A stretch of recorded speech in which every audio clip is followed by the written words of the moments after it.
welcome to the first edition of the Asylum with the Loon. And today I have a special guest, Jason Bond, who helped organize the Long Island Beltaine this past year. And from our little talks we were having before, he's also organized Yule and Pagan Pride for Long Island as well.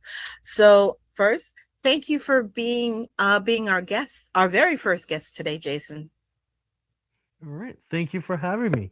It's a pleasure. The pleasure's all mine. I attended Beltane. I was very happy with how it went. But before we get into Beltane and the other events you do help put together for Long Island, first I wanted to ask, how long have you been part of the Long Island pagan community? So, I returned to Long Island a few years ago. So in September, it would be 5 years. So this coming September, I would be back on Long Island for 5 years. So we'll go by that. Like I've been part of the community for about 5 years. Yeah, but I was born, and I grew up here on Long Island, but I traveled for about 15 years, and then I returned home.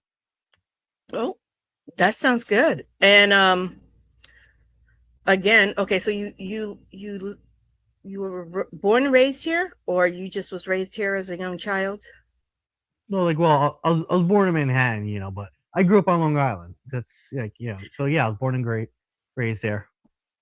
And but can you tell us a little bit about the person Jason Bond, a little bit about your background within whether this pagan community or other pagan communities you help establish? Sure. Um, so I grew up as I'm a heathen, right? That's my practice. I practice heathenry, and about quite a few years ago, I left New York, right, and I went on a little journey. Like I'm growing up. I want to explore, and I became part of different pagan communities where I traveled to. So I've been to Pennsylvania, Florida, Minnesota, Texas, uh, Kansas, and Missouri, all over the place. And I've been part of the pagan community and the heathen community.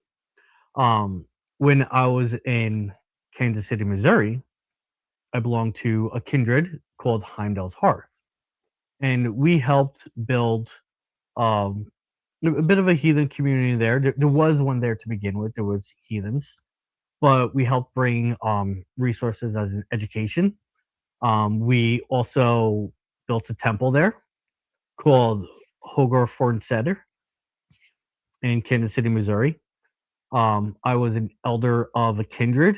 A kindred is like a home church, and I did that for a while. We started some events, community events, like weekend and week long trips sometimes, and it was pretty good. Like whenever like we built bonds with the Santeria community, the Wiccan community, um, like even the greater community, like the Hindu community, the Buddhist community, because that's something that's very important is to build bonds with others.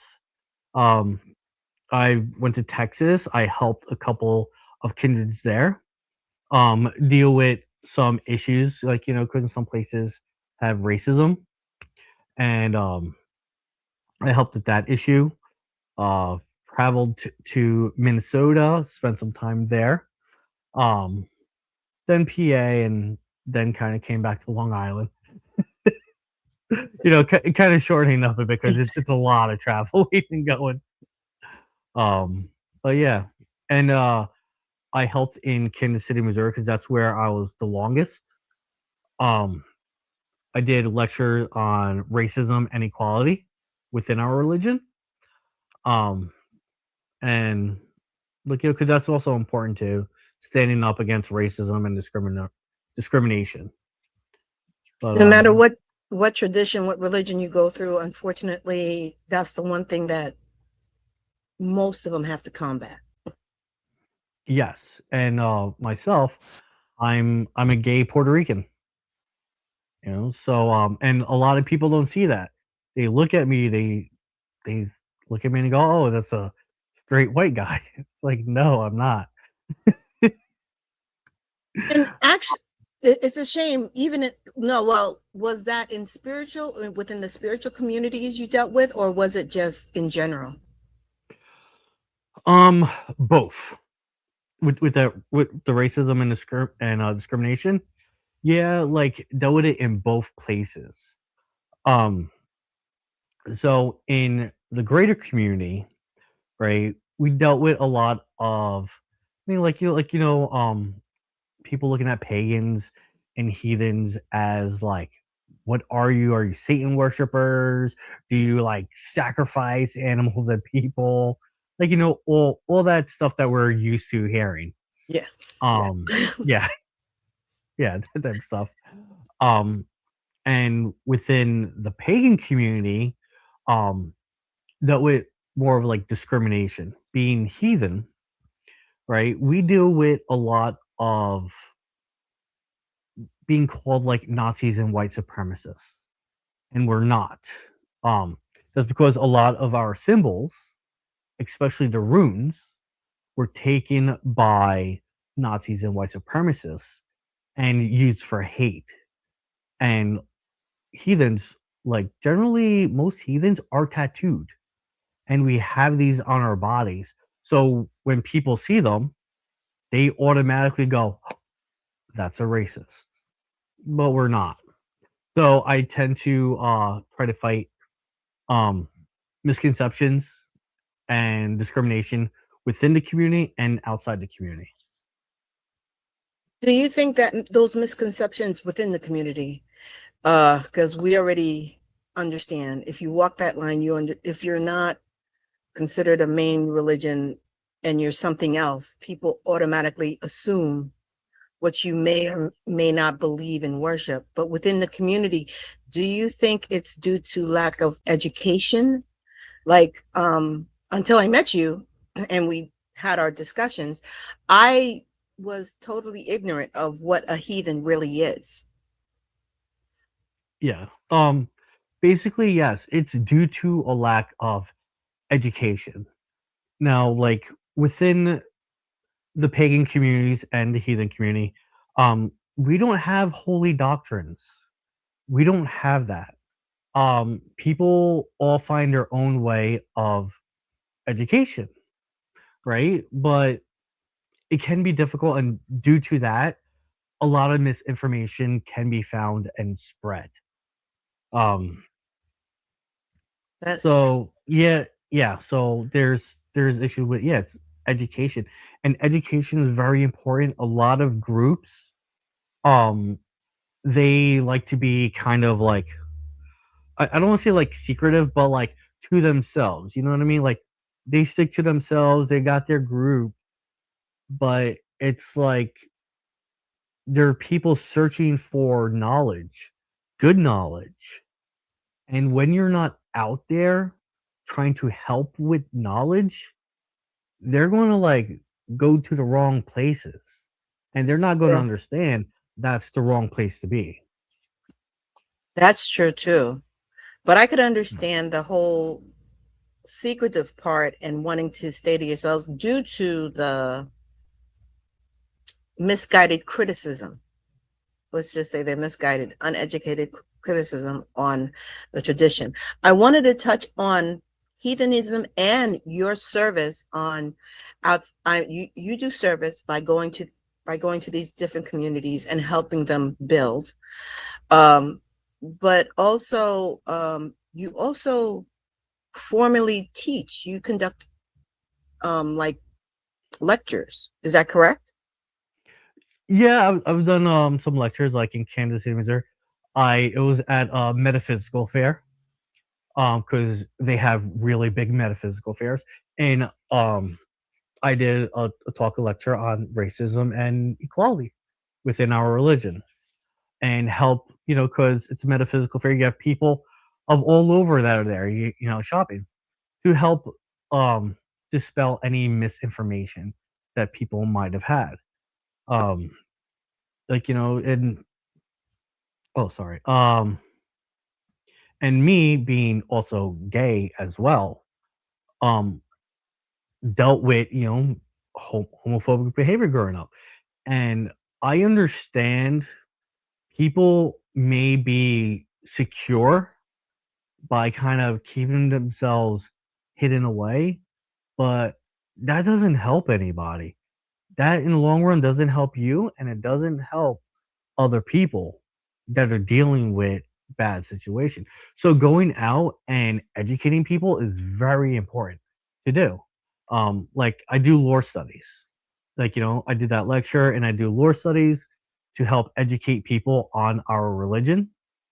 And one of the first classes I teach is the intro into heathenry to help dispel a lot of that misinformation about the racism, um also what we believe. Like, we're polytheists that believe in the Germanic and Norse gods.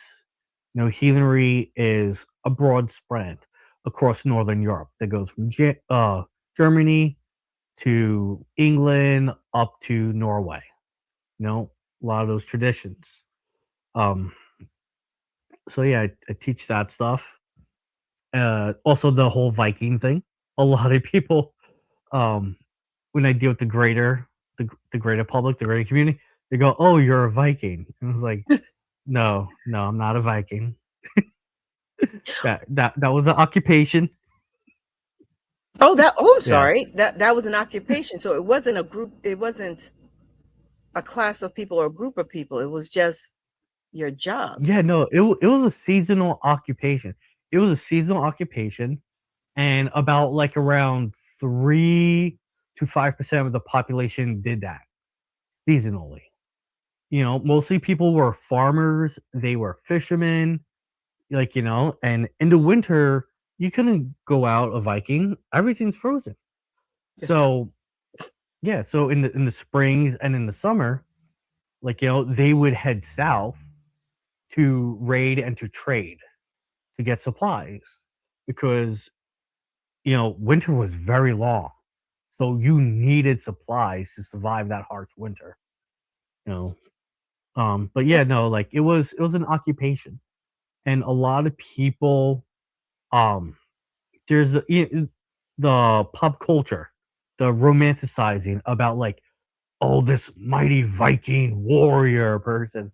And like, no, no, no, no, we're not that. Like, saying you got like Viking genes is like saying I got mailman genes. Like, I Okay. got mailman DNA. Yeah. Um, but yeah, there's that. There are some things though about the warrior aspect, right? Yes, we are called a warrior religion and also a party religion. Um, Now a party religion, we're called that because in our religion, it teaches us to be a good host, right? If someone wants to come over, you're doing something, someone wants to come over, they get a seat at the table. They're not turned away. They get a seat at the table and they're treated as a guest like anyone else. We're supposed to be good hosts and treat people correctly and kindly. Even if someone you don't like shows up, you're supposed to have good manners and treat them right. Um, a warrior religion. Now, the warrior religion comes from most heathens. They tend to come from like a middle class and lower middle class in America. You know, um, and we're fighters. Like, not just pick up a sword and fight, but challenges, right?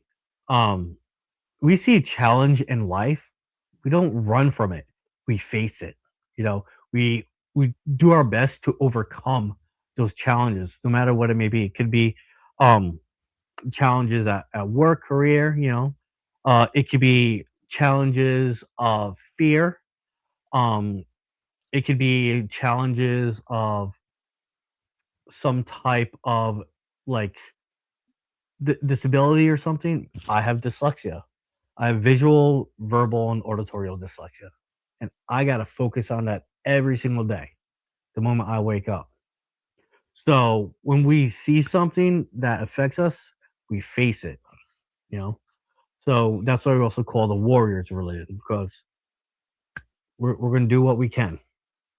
So there's so many misconceptions, and from what you're describing to me, it sounds like a lot of heathens are actually trying to conduct the what most people are setting out to do in their spiritual path.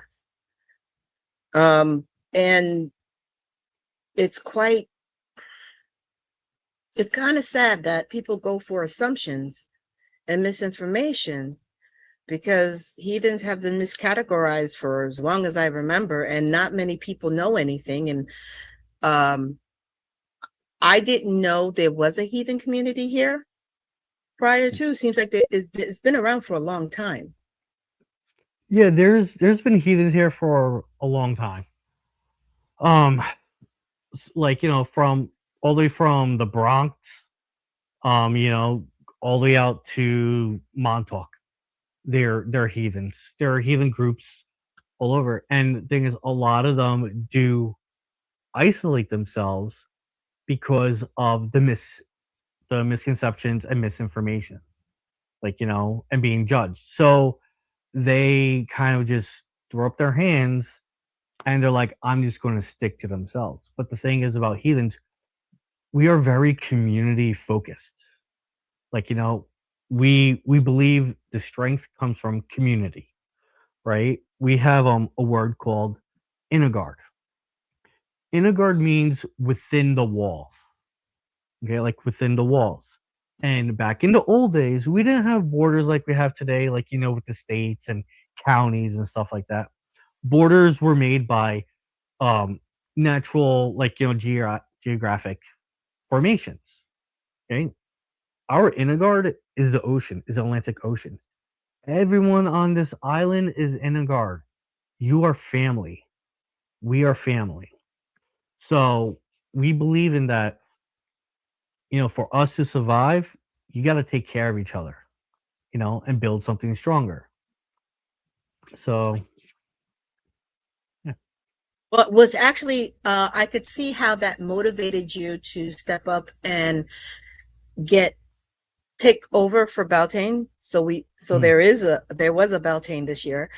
I enjoyed it. I actually was pleasantly surprised from an outsider looking in, and I mean just a spectator or participant, how smoothly it appeared everything went. I know we discussed and you said not everything goes smoothly, but it appeared to go very smoothly. And for your first year of taking over Beltane, I was pleasantly surprised. And I wasn't the only one. There were some things I wish there were more people, but I think not many people, a lot of people expected it not to happen. And that being said, can you share with us some pros and some cons from for this year's Beltane that you discovered? Sure. Um, so a lot of so the pros, right? Um, I think it went up well. Like the vendors, I believe they did well. They had fun because that's important. Um, the people that showed up, they had fun as well and they enjoyed things. We had free workshops. We had the maypole.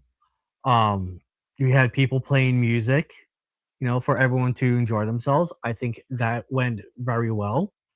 Um, a couple of cons was that the Beltane thing, people didn't think it happened. It hasn't happened in so long. Um, it kind of just fell along the wayside.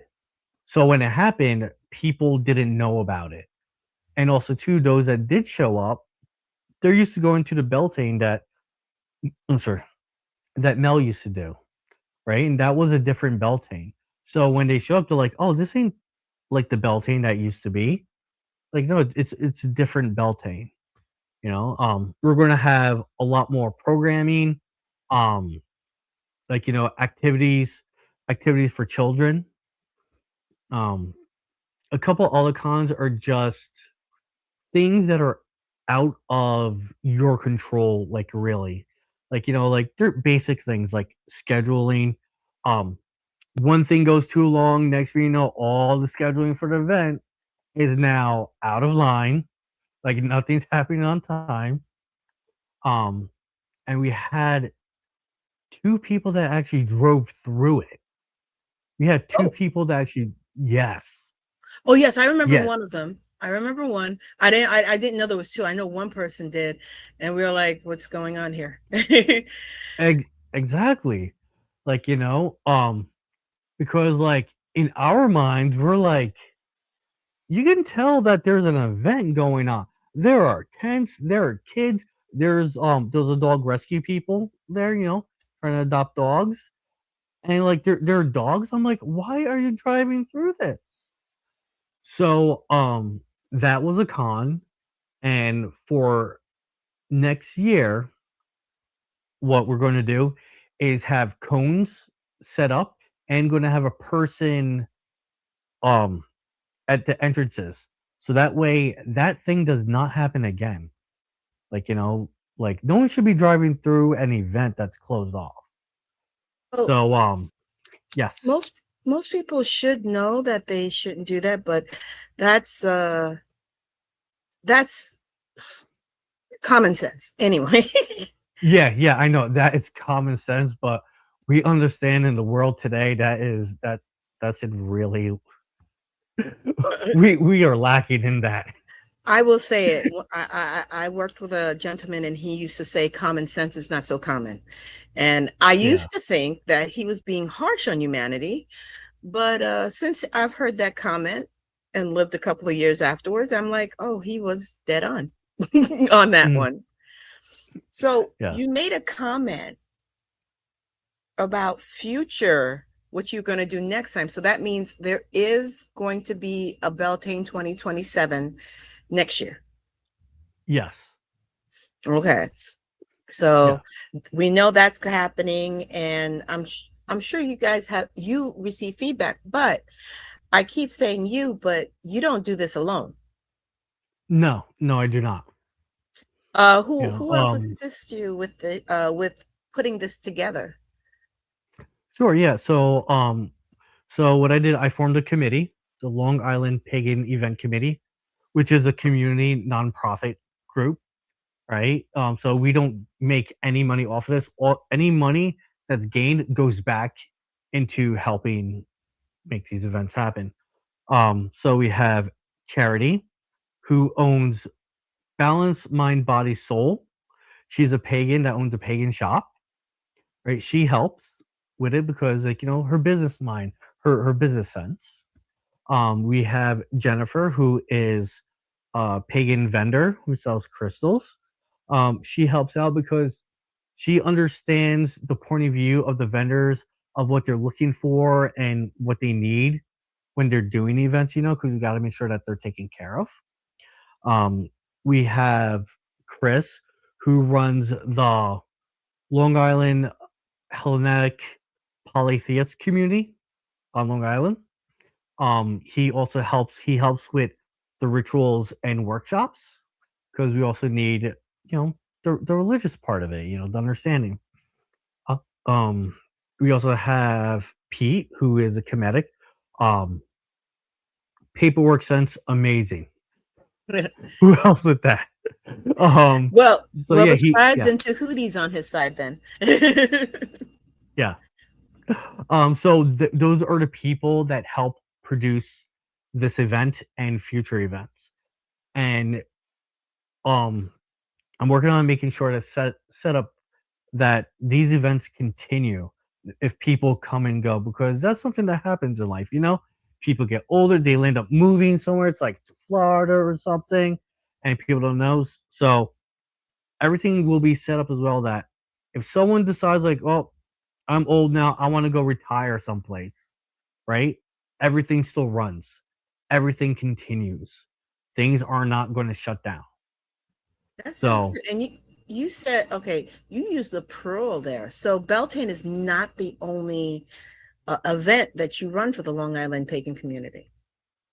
no. What? So we have Pagan Pride. Pagan Not Pride. to, That's going to be, yes, go ahead.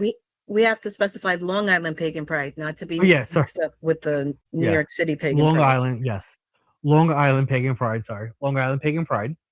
Right. That's at the Stony Brook, with the Unitarian Universalist Church at Stony Brook. That's going to be August 15th. Right, and of course, it's going to have vendors. It's going to have workshops. Going to have the workshops and activities for children. All of that's free. you know so there is no cost. You come to these events, there is no cost unless you're doing some shopping. That's a different thing. But like, you don't have to pay you don't have to pay for workshops. You have your kids come along. There's going to be crafts and things for them. You don't need to pay for that. That's all taken care of because it's about community, helping each other out. And there's going to be like a little pagan parade thing. You want to wear your best pagan outfit or mythical outfit, something. We're gonna have a little parade thing going on, something fun. And then for my group, the Long Island Heathen and Norse Pagan Community, we have Midsummer that's coming up in a couple of weeks. That is June 20th at Heckscher State Park. And it's a barbecue and picnic, and we're going to honor one of our goddess, Suna, who's the goddess of the sun. And that's open to anybody, because we are a welcoming community. Like I said before, we're about hospitality. We won't turn a person away. And then we also have Yule. Yule will also be coming up in December. That will be at the Unitarian Universalist Church of Huntington. Where Beltaine was held. Yes, where Beltaine was held. Yes. Yeah. That date I forget, but it's in like early December, around like the 15th. Now, we're going to go back a little bit on the heathen history, because unlike most pagan traditions, the heathens don't follow the typical wheel of the year that most pagans and Wiccans follow. No, not really. So, generally, the general pagan community, I guess, they follow like a 4-season wheel. We don't have that. We have 2 seasons. We have summer and winter. And people know Yule. Yule is like is that with winter, and we have midsummer, which is coming up. So we have the 2 seasons. So we follow that, and it's our rituals. We call bloats. And that's the entire event. The whole, from start to finish, is the ritual, because it's about everyone being together and celebrating. Yeah, I could see that. Okay, so then the misunderstanding is a very bad misunderstanding, because it sounds like your tradition really focuses on hospitality, Yes. which I don't understand where you said where the misunderstanding comes from. The misunderstanding is due to two reasons. One, we are a Reconstruction religion. Our religion came to be in 1971. That's when our religion came back. That was reconstructed, and that came from a book called the Codex Regius, which was returned to Iceland, and from that we got the Prose and Poetic Edda, which is our main sources of text that we go by. The people that brought that reconstructed our religion in the 1970s weren't welcoming, inclusive people. They were, discriminatory and racist. So our beginnings wasn't a pretty beginning. Because they focused on, as you know, the bigotry and symbols used by Nazis and white supremacists. That was taken. which are our symbols, and they were used for hateful uses. So due to those issues, we feel we get a lot of discrimination. Um, but it changed. Um, like anyone that has grandparents, some people, you got some grandparents that are backwards thinking, right? But that doesn't make you backwards thinking. Religions change and grow. So in the 1970s, these groups formed and they were bad. But then in like the 1980s and early 1990s, we had like the gay rights movement, we had the women's rights movement, we had the African American like movements. All those are going on. And the millennials, like my generation, were like, this is a good thing. This is a good thing. And the feminist movement, um, all of that helped change things of how like people then thought, because back then we were called Asatru. We weren't called heathens. We were Asatru. And Now, then that that changed. Yes. does the name Asatru go way back to that time, Mm, or no, it goes back to the 1970s. It means faith in the Asa, which are the Aesir gods, right? The sky gods. It's something that was formed when the religion came to be. And then as things evolved and things changed, we changed the name of our belief. We called heathenry, you know, and that word comes from a High Germanic word called Heiden. That is Heiden, and that means people of the countryside. People of the countryside. I feel because back in the old days, um, that's how people lived. Their religion was part of the way that they lived. So we took that word and called it heathenry. now my question to you, because and this is gonna, I didn't ask you this before because it just popped up into my head, is now prior to taking the word heathenry on, it already had a negative connotation in the non-pagan world. Let's just put it this Yes. way. So why choose that word? That I have no clue. Well, I was not there when they all sat down like, all right, let's just call us this.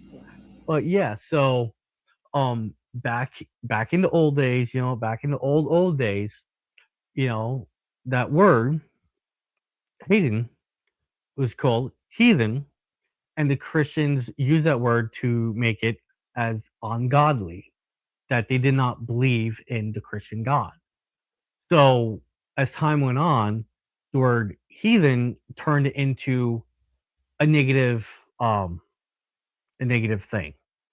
okay. And we are trying to reclaim that word as a good thing. That's what I was looking for, actually. Yeah, sorry. The reclaiming part. No, actually, no, because like it's I didn't know the complete history.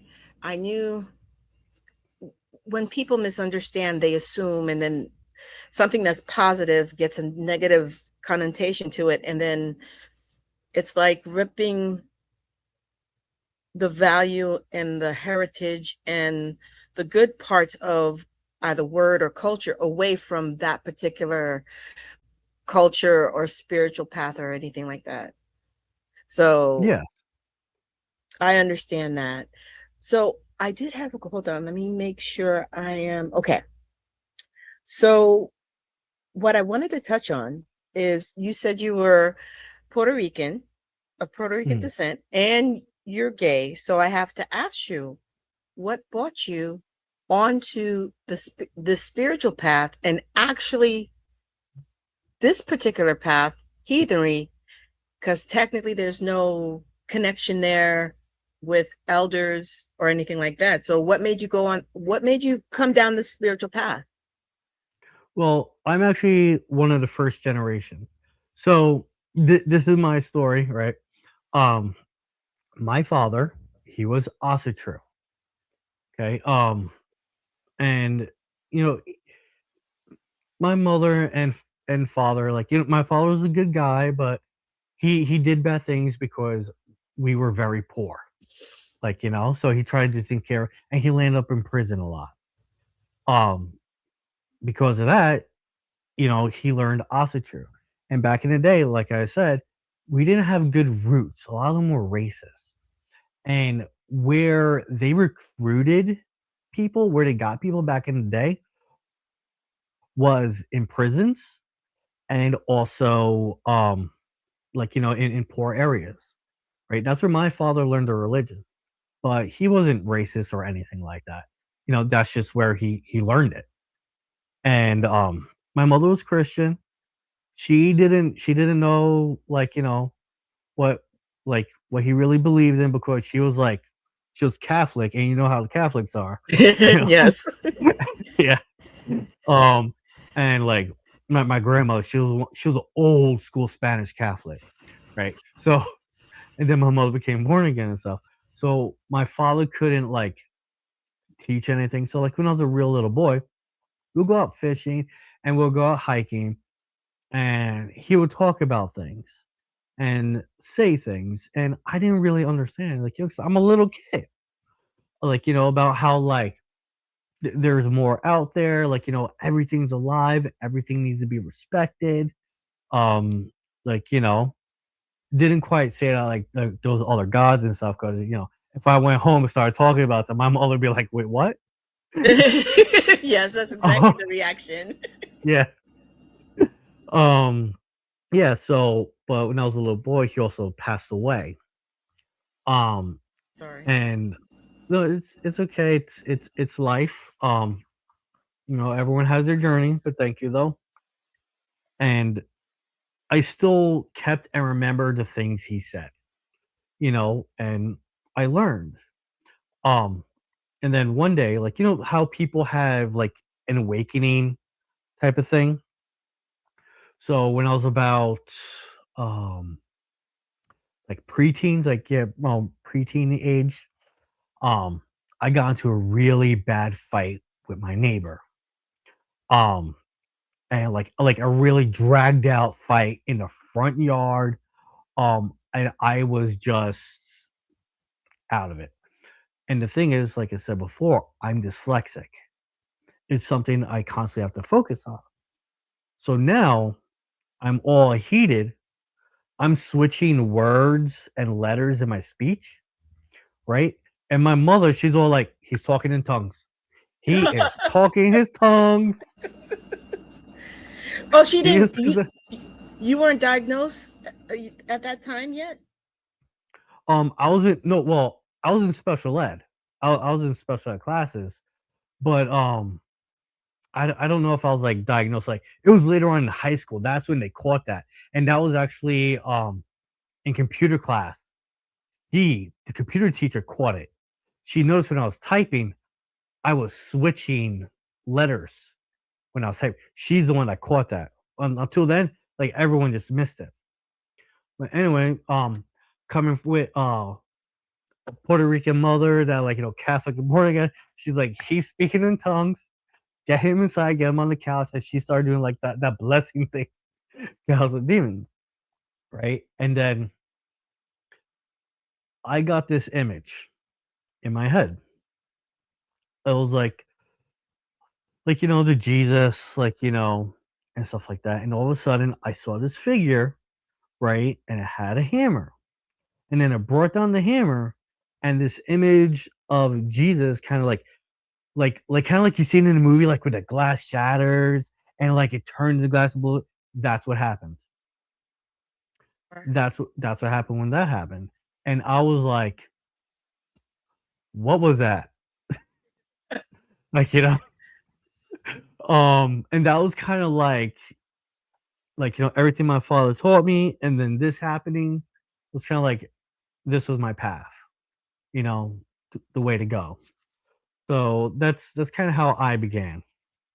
I find it ironic that your father mentioned that there's more out there and one of the things you have done in your life so far, because we don't know where you're going to go from here, but you traveled. You traveled around, and not only did you learn, but now you teach Yes. officially. You teach not only within your community, but you teach those who don't on those outside of the community who may not understand as well. Yes. So I Yes. find that very, very interesting. And we were talking about you traveling around, and you said 5 years, you've been 5 years here. So that makes it about 2021 is when you came back to Long Island, Yeah. officially. And during that time, as you're here on Long Island trying to help build community, there's been a divide on communications of the community, which is either online or in person. Um, Mm. I have my opinions on those, but what is your opinion and the difference for you the online community versus the in-person community? Yeah, the online community. So when it comes to online community and in-person community, um, I might be a little biased on this because, like, I'm in my 40s. I remember Blackberries. I remember I Blackberry, do. right? I like yeah, when I was little, we didn't have a computer in the house. Um, so okay, so when it comes to the online community and real life community, there's a big difference in that, like, you get real strength and support from the real world and education because you're dealing with people. When you're dealing with the online community, it's you're kind of like in a bubble. Yes, it connects you more to, like, like, hey, you want to talk to someone in, like, the Middle East or China or Russia, jump online and you're talking to someone. You want to get access to information, Google search it, you know, you find it. And I think people forget is that, like, and also when it comes to support, right? That's the main thing when it comes to support and real knowledge. Now, you're going through an issue, okay? Like, let's say, like, you're suffering from depression or anxiety or something, or can't pay your rent, right? You go online, like, hey, help us out. And what do you get? You get, like, oh, I'm sending good vibes. People, oh, I don't want to turn off. Community is just a temporary thing. You just come and go. But in the real world, that's where you get real support. You know, you go out there and, like, hey, I need help. Cool. I'm going to take it. We're going to go to a food pantry and get you some food. All right. You got anxiety and depression. Hey, bro, let's go to the park. Let's sit down. Let's talk about things. Like when you have that in person, it's different. And from when it comes to, like, paganism and healing, right? We believe a lot in nature, okay? Being part of this world, right? And when you're sitting behind a screen, you're separating yourself from that. Yeah, you feel nice looking at things, but it separates you at the same time. That was said so beautifully because most people, they don't realize that. They don't realize that the in person. We used to have, and we've discussed this too, we used to have something called Pagan in the Pub. Most other locations call it a moot, a meetup. And we don't even have that anymore out here in Long Island, Yeah. which which is sad. I'm hoping it comes back. And Mm. with speaking on that, before we wrap it up, I wanted to ask you, what is your hopes and dreams for the Long Island pagan community? Um, I hope that it grows and be supportive of each other. And, like, I get COVID. When COVID hit, it changed a lot of things, made people more comfortable staying inside. but also like we gotta learn and understand about how a community grows and support each other. Okay, like we have two pagan shops on Long Island, right? We gotta go out there and support our pagan shops. They bring education and stuff, and they help. Like, okay, let's look at other communities, right? The Jewish community, okay, the Islamic community, the Hindu community, they support each other. You go, you go to these areas, their businesses are good. They're out there celebrating. That's because they all support each other. They're all out there supporting each other, and that's something we need to learn to do is get out there and support each other. So I hope that one day that we can become a thriving community. Like we see gay pride and stuff, the gay community, right? They're out there, they're out supporting each other. And we need to do the same. If we want to be accepted in the greater community and not be discriminated against, we just need to just be out there and start connecting. Very well said. Thank you very much. Now, where can people find your nonprofit or any organizations associated with it and find more information about these events that are coming up for you? Like Pagan Pride is August 15th, correct? Yes, August 15th. And where can they find information? Find this information for you. So a lot of our stuff is on Facebook, because that's pretty much what a lot of people use. Is go on to Facebook and you can actually look up Long Island Pagan Event Committee, right? There's a page where all the events are going to be happening. Mhm. We're working on in time being able to have a website they can actually go to.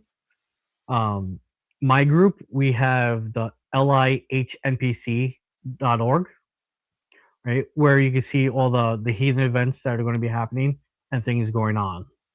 So that's one of the ways. Also, the pagan shops. Go out there, like go to the pagan shops and just ask, and they have the information. They'll let you know, like, oh, this workshop is happening at this place. This event is happening at this time, and they'll give you that information. It's good. And also, I will be linking any links in the description of this recording. So everybody you'll have to look at the description and then you could click. I did ask you, and I don't know if you'd be on up for it, about possibly coming back on for specifically discussing and sharing heathen law and heathen history. Sure. Be my pleasure. All right. Thank you for coming on. It's been a pleasure, a wonderful discussion. And for everybody, feel free to drop any comments in the description. And until next time, have a good day. All right. Thank you. Bye-bye. Thank you.